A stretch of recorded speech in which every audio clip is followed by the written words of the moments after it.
Every generation inherits its myths, but only a few generations have the opportunity to reinvent them. What if Layla and Majnun were adapted for modern cinema, not as a historical documentary, not as a conventional romance, but as an epic cinematic experience? Imagine the screen fading from black, no music, no dialogue, only the sound of wind, an endless desert stretching toward the horizon, ancient, silent, timeless. A lone figure walks across the dunes. His clothes are worn, his feet are bare. The desert has become part of him. This is MAJNUN. But we do not yet know his story. The camera follows him through a landscape that feels both real and dreamlike, a world suspended between history and myth, where memory and reality often become indistinguishable, where love is not simply an emotion, but a force capable of reshaping the soul itself. Visually, the film would embrace contrasts, vast deserts against intimate moments, silence against poetry, isolation against longing. The natural world would become a character in its own right, the wind, the stars, the shifting sands, each reflecting MAJNUN's inner transformation. Layla's world would be different.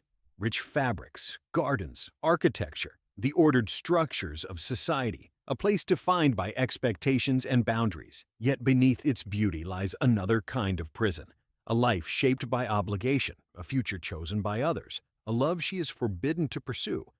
As the story unfolds, the visual language begins to evolve. Reality slowly gives way to symbolism. Dreams become difficult to distinguish from memory. Poetry appears not only in words, but in images. A flock of birds crossing a crimson sky, footprints disappearing beneath a sandstorm, a distant silhouette seen through heat and dust, moments that linger long after the scene has ended. The adaptation would avoid modern cliches. No artificial spectacle, no unnecessary action. Instead, the film would focus on emotional immersion, a cinematic experience built upon atmosphere, beauty, silence, and human vulnerability.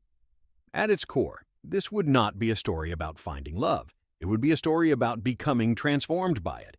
Every loss, every separation, every sacrifice, gradually shaping the person MAJNUN becomes, until the boundary between lover and legend disappears. The film's visual inspirations might draw from many traditions: Persian miniatures, classical Islamic art, epic historical cinema, modern atmospheric filmmaking.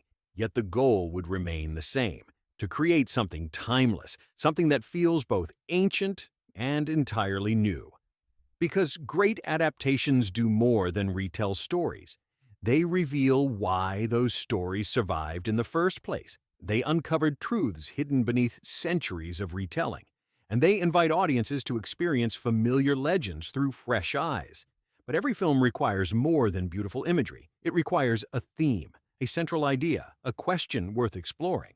And perhaps the greatest question within Layla and MAJNUN is this: what if the destination was never Layla herself? What if the journey was always about transformation? In our next chapter, we explore the spiritual dimension of the story, the deeper meaning hidden beneath the romance, the mystery that has fascinated poets, philosophers, and mystics for centuries.